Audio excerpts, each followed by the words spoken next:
CBN Universidade, um programa dos alunos e profissionais de comunicação da Universidade Estadual da Paraíba.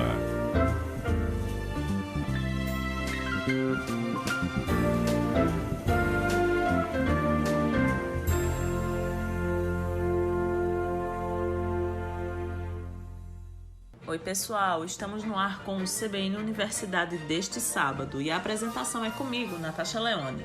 Esse é um programa fruto da parceria entre a Universidade Estadual da Paraíba e a CBN Campinas 103.5, a rádio que toca notícia. Por aqui você fica por dentro das principais informações da UEPB e já vamos saber o que é destaque neste sábado. 18º Seminário Os Festejos Juninos no contexto da folk comunicação e da cultura popular será realizado na UEPB. Luciano Nascimento participa com a gente no quadro Direito e Cidadania. Na coluna de hoje, a inflação e os pobres. O projeto de extensão do Centro de Ciências Jurídicas atua com orientação e suporte para mulheres que vivem no cárcere aqui em Campina Grande. Tem uma entrevista sobre dores nas articulações da mandíbula. Você costuma sentir dor ao abrir ou fechar a boca? Pois fica ligadinho no nosso programa que vamos falar sobre esse problema. A gente traz as dicas do professor Edson Tavares no quadro Português Sem Segredos. E ainda ações de sustentabilidade da UEPB são apresentadas para efetivar parcerias com empresas privadas aqui na cidade. E a história do vigilante da universidade que escreveu um livro analisando como a literatura de cordel trabalha a política na Paraíba. Fica sintonizado com a gente que o CBN Universidade está apenas começando.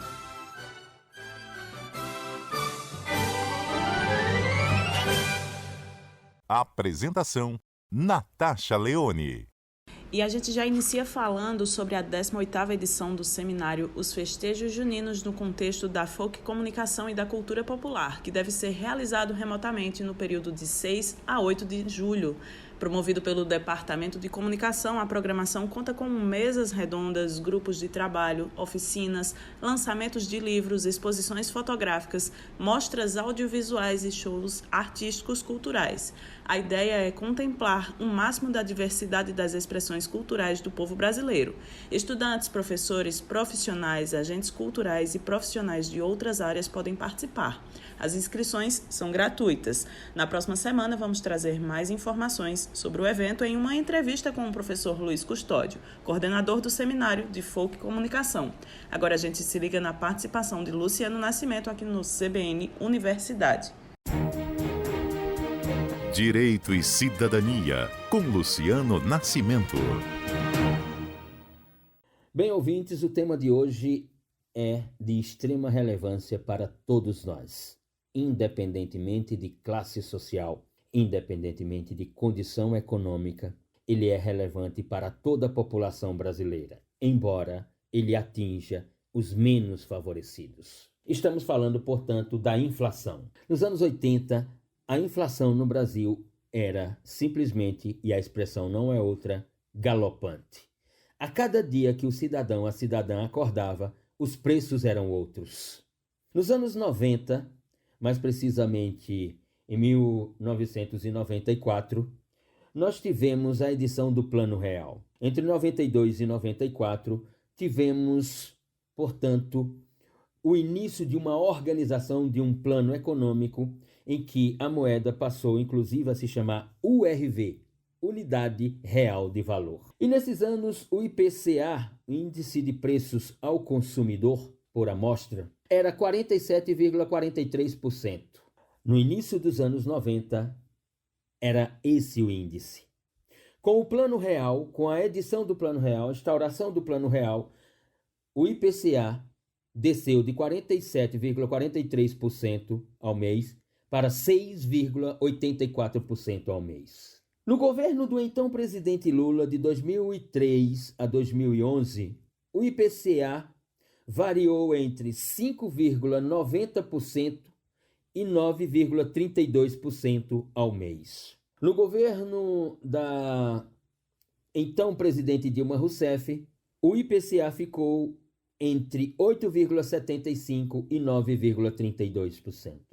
No governo do então presidente Michel Temer, ele variou entre 2,76 e 3,25. No atual governo de Sua Excelência, o presidente Jair Messias Bolsonaro, o IPCA está na casa dos 12,7% ao mês, diz a pesquisa do IPEA, Instituto de Pesquisas Econômicas da Unicamp, Universidade de Campinas. E um IPCA a 12,7% ao mês, o peso é maior, sem dúvida alguma, para os mais pobres, para aqueles de menor renda, para aqueles que estão sem trabalho, que estão à procura de um posto de trabalho, que estão à procura de um emprego. Em abril de 2022, do ano corrente, portanto, a alta dos preços foi em média de 1,09%.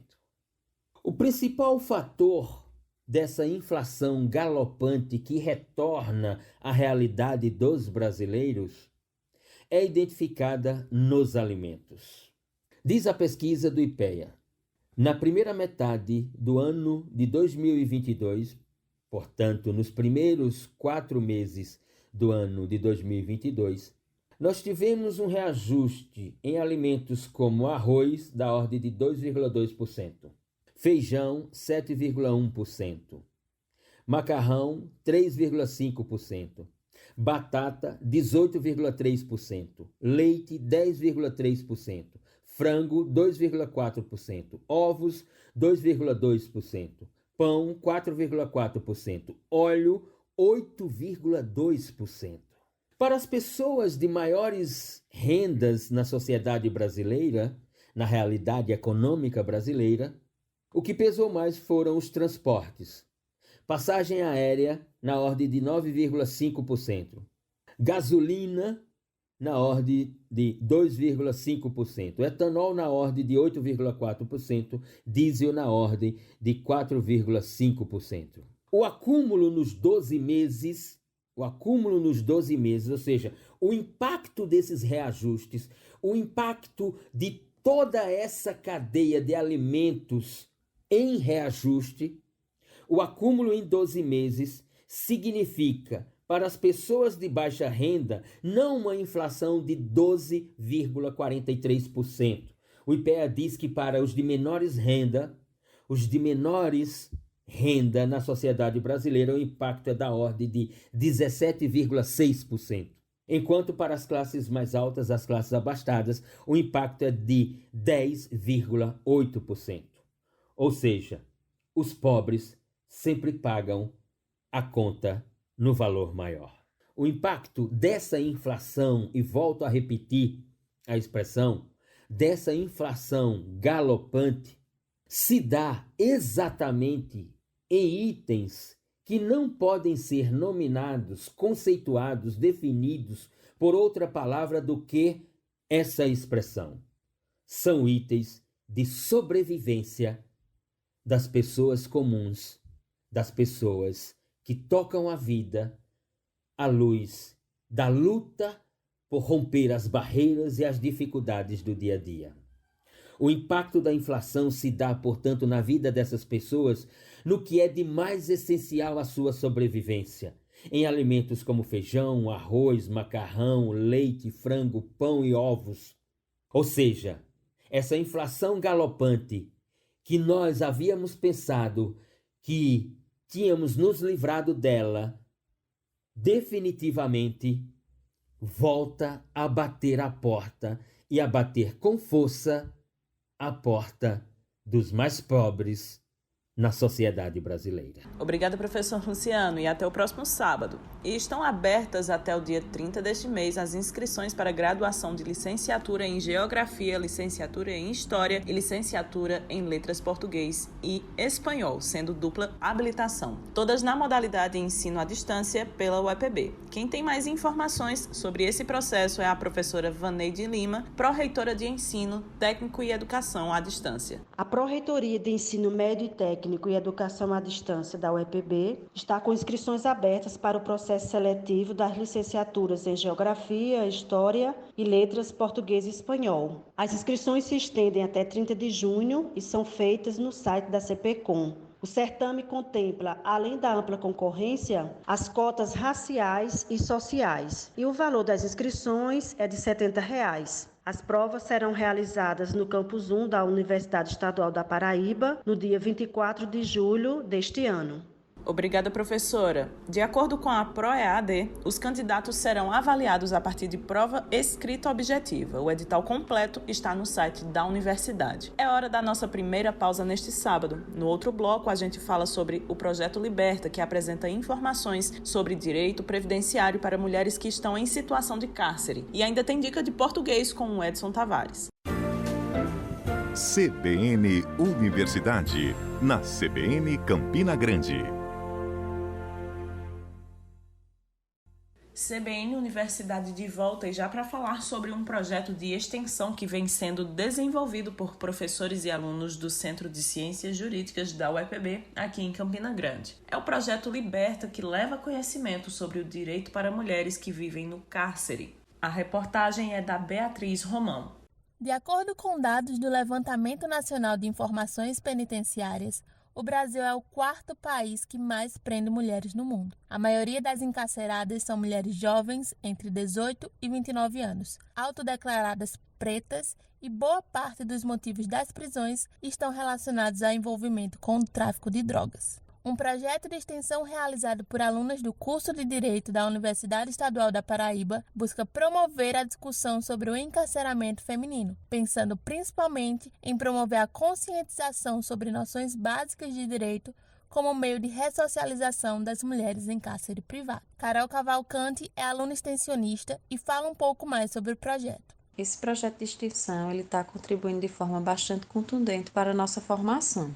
Ele está possibilitando a gente ter uma visão mais ampla do que é aprendido em sala de aula, ou seja, a gente está colocando em prática uma parte do que a gente aprendeu em sala de aula. Em relação à contribuição do Liberta em âmbito social, a gente busca dar visibilidade a um grupo que é esquecido, que é o das mulheres encarceradas.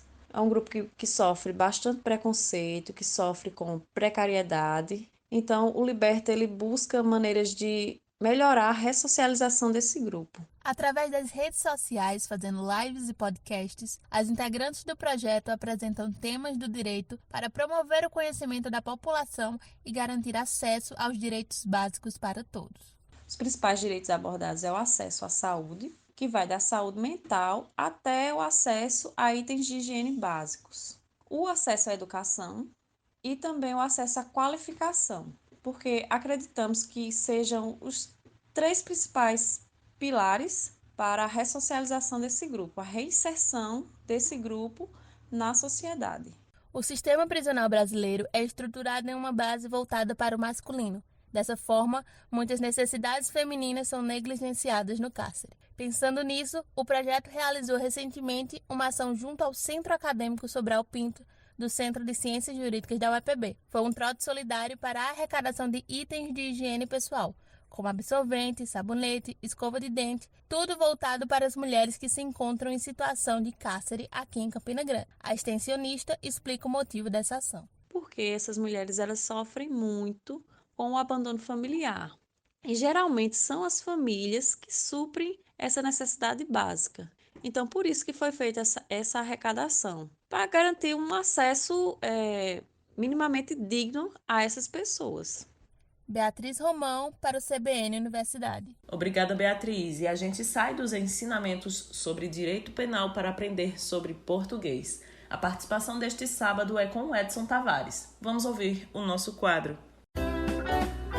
Português sem segredos, com Edson Tavares. Quem frequenta o Parque da Criança em Campina Grande, seja para caminhar, seja para praticar esportes, para se exercitar, seja para um piquenique, sabe que é um dos lugares mais aprazíveis da cidade. Apesar de estar sempre precisando de uns reparos na estrutura, ainda é um dos melhores espaços de se frequentar.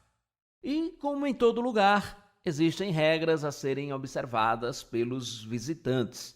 Regras que estão estampadas em grandes placas colocadas em locais estrategicamente escolhidos para que todo mundo veja. Embora pouquíssimos parem para as ler, É interessante estarmos por dentro das normas pensadas para a preservação do espaço público, do meio ambiente e para a convivência sadia dos que usufruem do parque. Tais placas, que evidentemente não passaram pelas mãos e olhos de um bom revisor, são um objeto muito interessante para conversarmos sobre alguns usos da língua portuguesa e desvendar alguns de seus segredos. Vamos ler a placa, então. Normas do Parque da Criança. Não é permitido a entrada de animais. Bem, essa norma já chega quebrando outra norma, a da gramática, que diz que quando o que for proibido ou permitido estiver determinado por um artigo ou um pronome ou qualquer outro termo, a concordância se dá com esse substantivo. Nesse caso, o correto seria: não é permitida a entrada de animais no parque. Permitida, já que a palavra entrada, a que se refere o termo permitida, está determinada pelo artigo a entrada. A segunda regra diz: não é permitido a entrada e o consumo de bebidas alcoólicas. Aqui nós temos a possibilidade de pensar duas regras interessantes de concordância. Primeiro, a concordância nominal. As palavras a que se referem o termo permitido são a entrada e o consumo. Duas palavras de gêneros diferentes. Uma no feminino, entrada, e outra no masculino, consumo.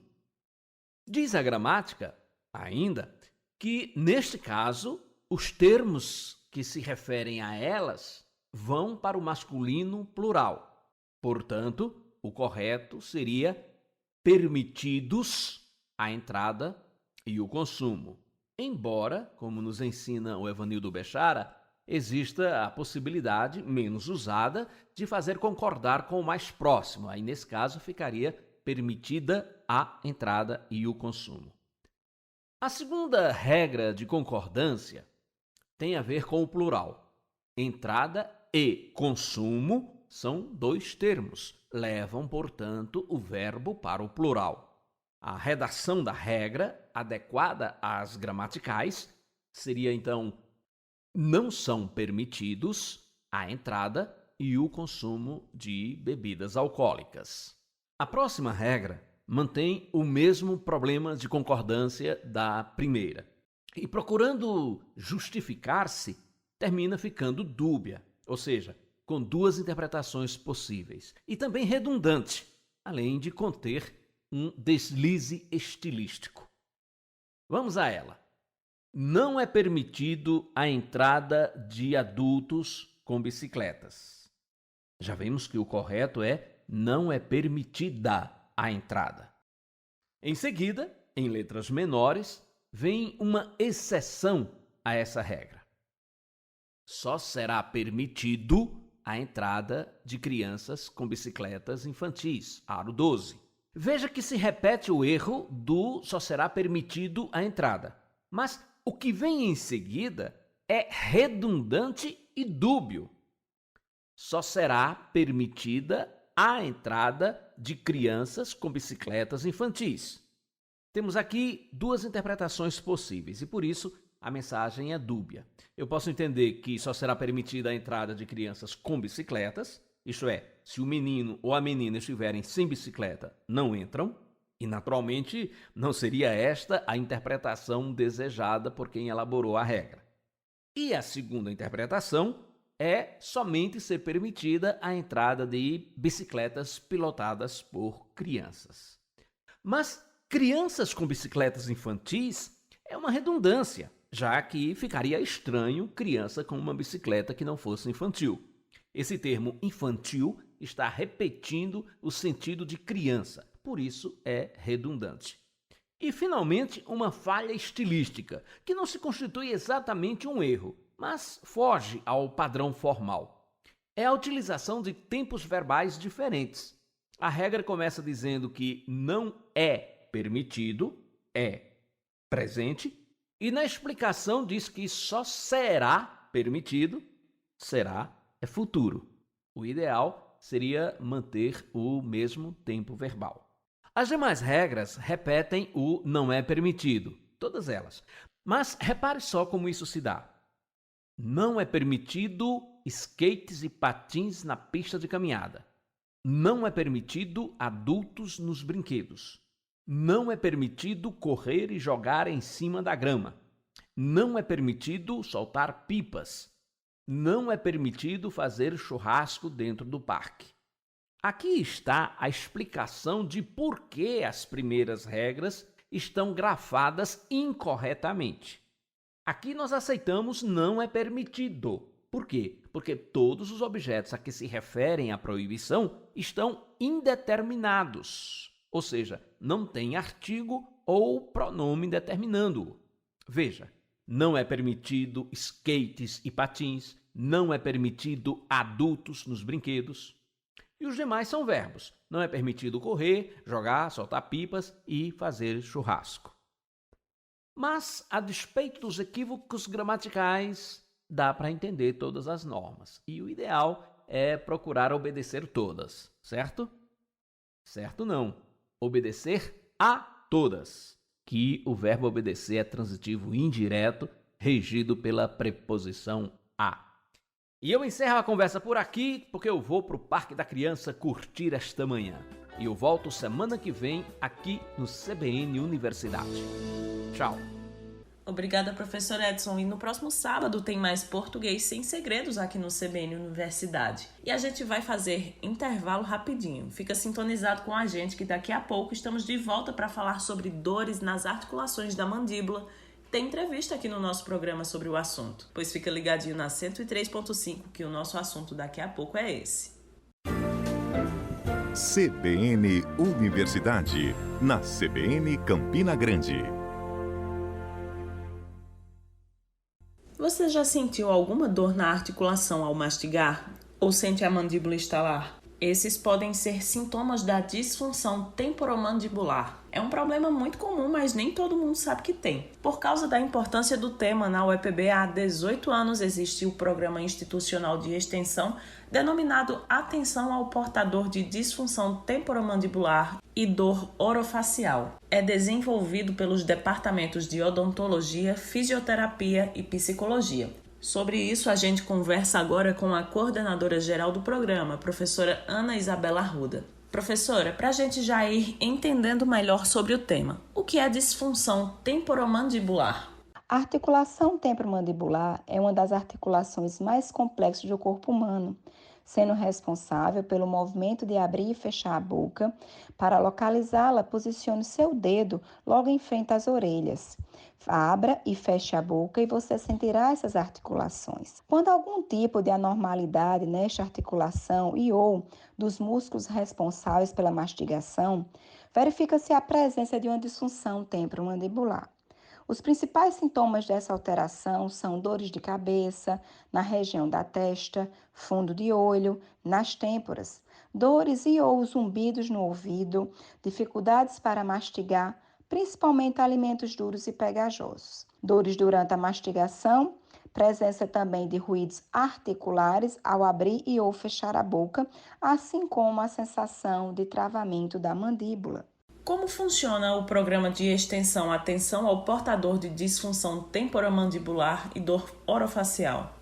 O projeto de extensão Atenção ao Portador de Disfunção Temporomandibular e Dor Orofacial foi idealizado no ano 2004 pelas professoras e cirurgiãs dentistas Luciana Lucena, Alcione Farias e Lucelena Almeida. Desde o início do seu funcionamento, tem realizado atendimentos clínicos de pacientes com disfunção temporomandibular e orofacial na Clínica Escola do Departamento de Odontologia da Universidade Estadual da Paraíba. A partir do ano 2013, este projeto se tornou um programa de extensão, onde foram incluídos os ambulatórios de cefaleia, coordenado pela neurologista professora mestre Gilma Galdino, assim como de quiropraxia e osteopatia, coordenado pelo fisioterapeuta professor Dr. Danilo Vasconcelos, pertencentes ao Departamento de Fisioterapia da UEPB. Além disso, temos também o atendimento psicológico realizado no Departamento de Psicologia, sob a responsabilidade do professor Dr. José Pereira.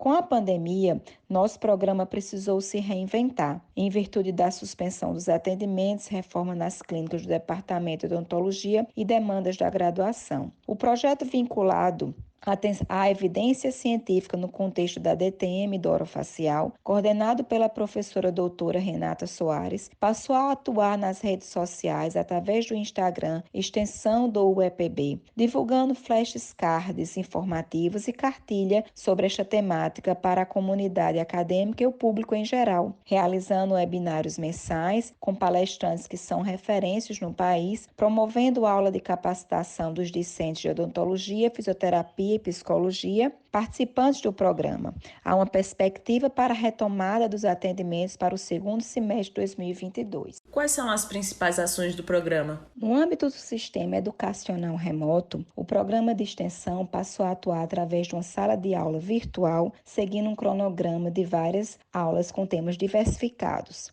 A realização das reuniões semanais ocorre sempre via Google Meeting, com aulas que abrangem principalmente essas 3 áreas de saúde que compõem a extensão da dor. Além disso, têm sido realizadas postagens educativas e interativas elaboradas pelos extensionistas para o Instagram @extensãodoUEPB, sobre diversas temáticas pertinentes à área da saúde como um todo, levando a uma interação entre a psicologia, a odontologia e fisioterapia, ressaltando sempre a evidência científica para a tomada de decisão. Outra atividade que estamos desenvolvendo de forma mensal são os webinários Reabilitando com Qualidade de Vida, abertos também para os estudantes de outras instituições participarem, contando com palestrantes de grande importância no cenário da saúde no Brasil, de diversas formações e especialidades, englobando médicos, cirurgiões, dentistas, fisioterapeutas e psicólogos, que ministraram as aulas através do canal Rede UEPB na plataforma do YouTube. Temos apresentado trabalhos acadêmicos em congressos nacionais, confeccionado materiais educativos como cartaz e cartilha. Essa cartilha se configurou como um material de estudo e de orientação para informar e conscientizar os pacientes, seus familiares e com a comunidade acadêmica sobre os cuidados com as dores orofaciais, disfunções temporomandibulares e cefaleia. O material, sempre baseado em evidência científica, também abordou as possíveis etiologias, os principais sinais e sintomas e tipos de tratamento. Em parceria com a Prefeitura Municipal de Saúde de Campina Grande e do Governo do Estado da Paraíba, estamos realizando capacitações para os profissionais de saúde do serviço público sobre a abordagem interdisciplinar em relação à temática da DTM e da dor orofacial. Quem pode ser beneficiado pelo programa e como as pessoas podem ter acesso? Anualmente são abertos editais pela Pró-Reitoria de Extensão para que discentes dos departamentos de odontologia, fisioterapia e psicologia se inscrevam, passem por um processo de seleção interna e componham a extensão. Mas não somente estes. Desde a cota do ano passado foi regulamentada a participação de membros externos à nossa instituição. Nesse sentido, temos contatos com profissionais colaboradores, dentistas e fisioterapeutas, assim como discentes representantes da USP, FACEN, FIP, a Universidade Federal do Vale do Jequitinhonha, a Universidade Federal de Campina Grande e a Unifacisa. Em relação ao atendimento clínico, podem ser beneficiados pelo programa os pacientes que procuram as clínicas e escolas dos respectivos departamentos mencionados anteriormente, com queixas de dores orofaciais, como cefaleia e disfunções temporomandibulares. O que pode causar uma disfunção temporomandibular? Vários fatores podem estar envolvidos, incluindo fatores genéticos, hábitos orais parafuncionais, a exemplo do hábito de apertar os dentes, roer unhas, mascar chiclete ou morder objetos com frequência, e a história de trauma em região de cabeça e pescoço. Até mesmo o estado emocional do paciente tem influência sobre a disfunção temporomandibular e a dor orofacial. Baseada nas pesquisas com critérios metodológicos mais rigorosos, não se pode mais afirmar que dentes fora de posição, condição chamada de maloclusão, seja um fator causador de DTM de dor orofacial. Essa ideia foi durante muito tempo divulgada, mas o conhecimento científico atual não apoia esse tipo de relação. Mulheres apresentam probabilidade maior de serem diagnosticadas com DTM do que os homens e ocorre predominantemente predominantemente durante os anos produtivos, entre 20 e 50 anos de idade. Quais os tratamentos indicados? Os tratamentos mais indicados para paciente com disfunção temporomandibular e orofacial devem ser realizados de forma multidisciplinar, de acordo com o tipo de DTM orofacial que o paciente apresente. A prática da conduta clínica, baseada em evidência, recomenda que nenhum tratamento irreversível seja feito inicialmente, tais como ajustes oclusais, a exemplo de desgaste de dentes ou acréscimo de material de restauração. Aparelhos para correção de mordida, como os ortodônticos e ou ortopédicos, e a reabilitação oral protética. Inclusive, as cirurgias que já foram amplamente empregadas em casos de DTM orofacial apresentam indicações muito restritas e são feitas em casos muito específicos. As principais opções de tratamento são o autocuidado, educação em dor, recursos fisioterápicos, terapia medicamentosa, dispositivos intraorais, acompanhamento psicológico, dentre outros. E como parte desse programa de extensão, os alunos formaram a LACIDOF, que é a Liga Acadêmica Interdisciplinar de Disfunção Temporomandibular e Dor Orofacial. Para entender melhor sobre isso, a gente conversa com o graduando em odontologia da UEPB, Joelmir David Martins, que é presidente da Liga. Joelmir, começa explicando para a gente o que é a LACIDOF. A LACIDOF é a Liga Acadêmica Interdisciplinar de Disfunção Temporomandibular, DTM, e orofacial, que contempla as áreas da odontologia, fisioterapia, psicologia e neurologia, com uma equipe multiprofissional e interdisciplinar. Os nossos ligantes, eles são oriundos da própria Universidade Estadual da Paraíba, assim como de outras instituições de ensino superior. Quais são as atividades da LACIDOF? Nossas atividades, elas são divididas em 3 subgrupos: a área de ensino, a área de pesquisa e extensão. Na área de ensino, o objetivo é complementar, essas vivências dos alunos de graduação e pós-graduação nas áreas de DTM e orofacial, com a formação de grupos de estudos, por exemplo, considerando a autonomia do aluno no processo de ensino-aprendizagem. Já na área de pesquisa, é compartilhar e desenvolver trabalhos, artigos científicos, para revisar e desenvolver estudos pertinentes ao escopo da Liga, produzindo evidências científicas que são de fundamental importância na tomada de decisão clínica. Já na área de extensão, é dar oportunidade aos acadêmicos da odontologia, da fisioterapia e da psicologia de estar em contato com outras ligas acadêmicas, com outros grupos de ensino, pesquisa e extensão, outras instituições públicas e privadas e órgãos que promovam o desenvolvimento social, cultural e científico, integrando a extensão, a matriz curricular e a execução de pesquisa. Como as pessoas em geral podem acompanhar os trabalhos da Liga? Então, nosso Instagram é @lacidof_UEPB. Lá vocês vão encontrar todas as nossas atividades que serão realizadas pela nossa equipe, como, por exemplo, a publicação de conteúdos informativos que são bem acessíveis e baseados em evidências científicas, tem todo o embasamento científico sobre saúde em geral e principalmente a DTM e orofacial. Então fica o convite para que todos possam contemplar, acompanhar essas atividades que vêm sendo realizadas. Estaremos sempre de portas abertas para todos os setores da nossa instituição, assim como das outras instituições de ensino superior, a população, a comunidade acadêmica. E é uma grande felicidade e satisfação, enquanto grupo de ensino, pesquisa e extensão, estar participando dessa conversa, desse bate-papo e, de fato, sempre estaremos de portas abertas. Agradecemos ao Joelmir Martins e à professora Ana Isabela pela entrevista e parabéns pelo projeto. E é hora de intervalo aqui no CBN Universidade. Na volta a gente fala sobre a publicação de um servidor da UEPB que é vigilante efetivo da instituição e lançou livro falando sobre a abordagem da política na literatura de cordel. E ainda tem o nosso Minuto Ambiental. A gente volta rapidinho. CBN Universidade, na CBN Campina Grande. Estamos de volta com o nosso CBN Universidade, neste sábado apresentado por mim, Natasha Leone. E para você que chegou agora, seja muito bem-vindo e muito bem-vinda ao nosso programa. E seguimos com mais informação por aqui. Um servidor da UEPB que exerce o cargo de vigilante há 31 anos lançou um livro pela editora da universidade que mistura política e cordel. Por trás desse livro tem toda uma trajetória de muito esforço e perseverança. Conheça a história de seu José Itamar. A reportagem é da Estela Costa.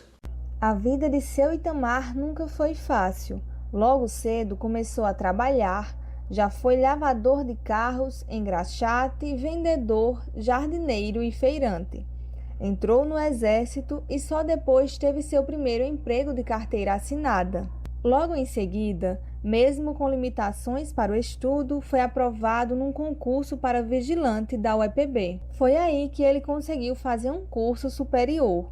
Fiz a graduação em História de 1990 a 1994. Eu fui o primeiro universitário da minha família. Depois que eu terminei o curso, graças a Deus, consegui um emprego como professor de História do ensino privado. E aí trabalhei durante muitos anos, mais de 20 anos, como professor do ensino privado. E também como vigilante, que eu trabalho até hoje, na UEPB, à noite. Depois disso, passado alguns anos, eu estava assim, sem muitas perspectivas de futuro, até que alguém chegou perto de mim, vendo o meu cansaço, vendo o meu anseio de melhorar um pouco.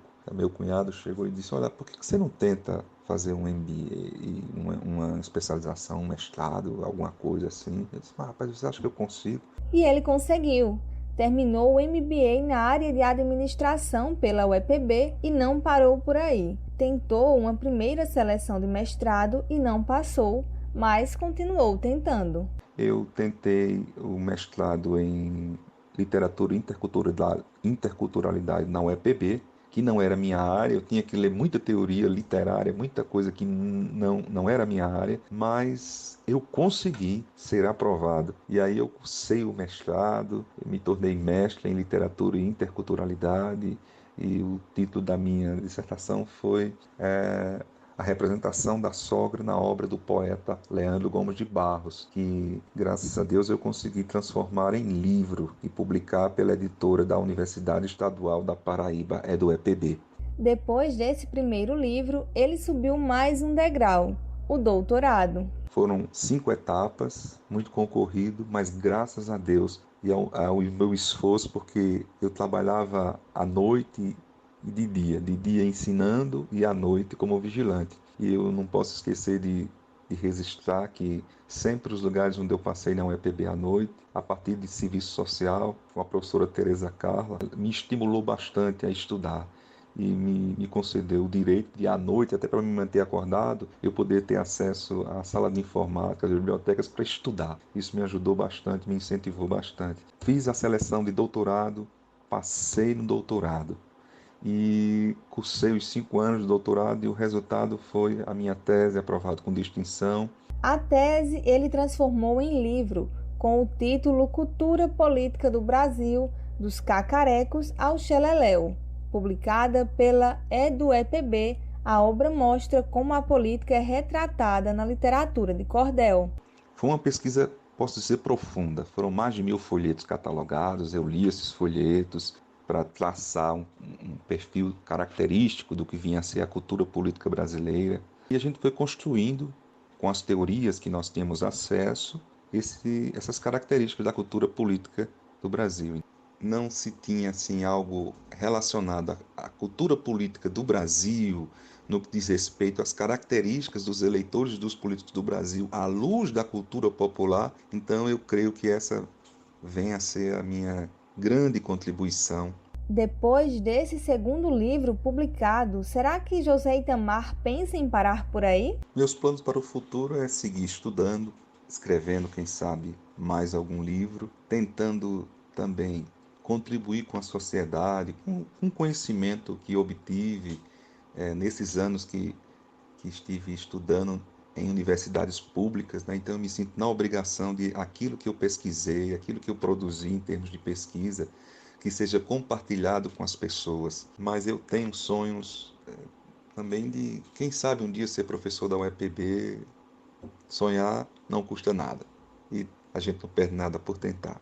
Estela Costa para o CBN Universidade. Obrigada, Estela. E a Universidade Estadual da Paraíba apresentou recentemente um pouco das ações de sustentabilidade que são desenvolvidas nos campos da instituição para uma empresa aqui em Campina Grande. A professora do Departamento de Engenharia Sanitária e Ambiental, Verusca Brasileiro, foi quem fez essa participação e mandou um áudio para a nossa produção falando sobre o momento. Vamos ouvir.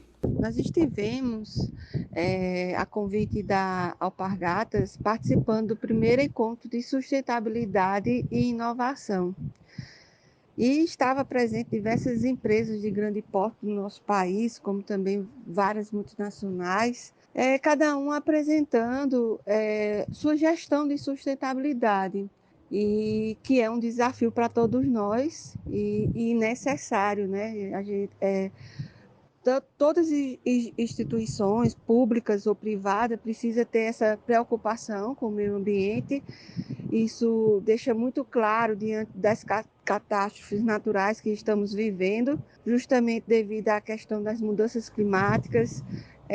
Já se sabe que o consumo dos recursos naturais está de forma exorbitante e bastante irracional, né? Hoje a gente consome praticamente um planeta e meio, né? E a gente sabe que só tem um planeta.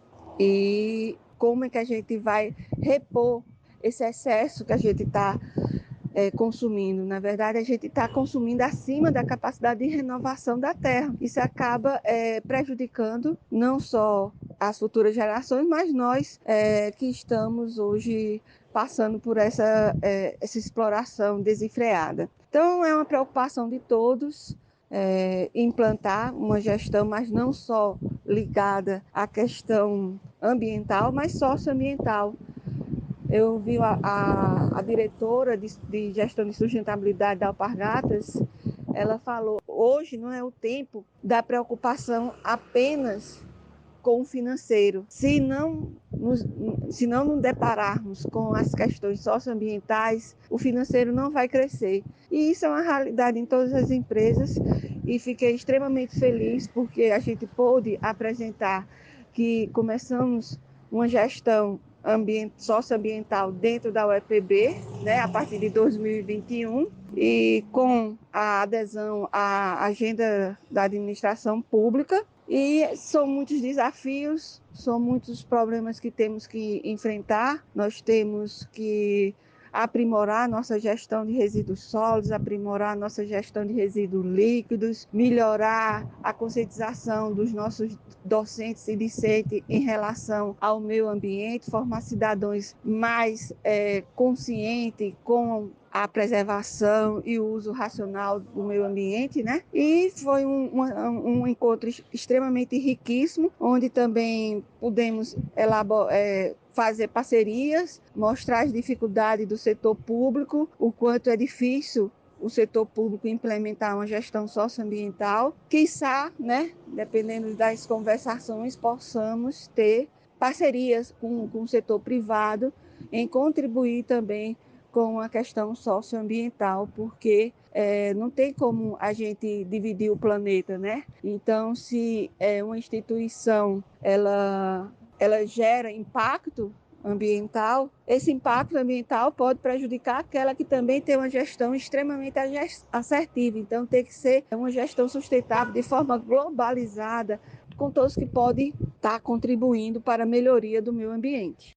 Agora a gente se liga no Minuto Ambiental. Minuto Ambiental.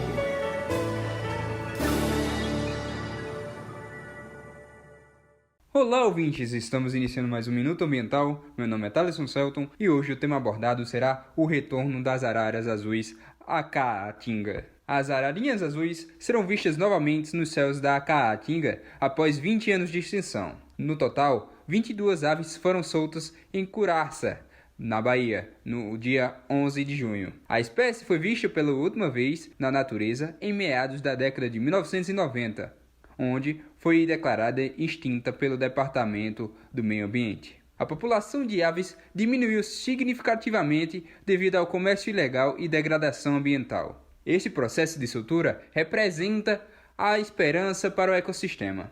Esta é a primeira liberação, que será feita de forma gradual, com acompanhamento e manutenção dos grupos remanescentes durante esta readaptação. Meu nome é Thaleson Celton e este foi o Minuto Ambiental. E assim a gente encerra o CBN Universidade deste sábado, que teve a minha apresentação, Natasha Leone, com produção e reportagens de Beatriz Romão e Estela Costa, edição e finalização de Isis Coelho, Lucielen Lima e Apolo Ricarte, direção de Hipólito Lucena. O CBN Universidade volta semana que vem. Muito obrigada pela sua companhia e até a próxima. CBN Universidade, na CBN Campina Grande.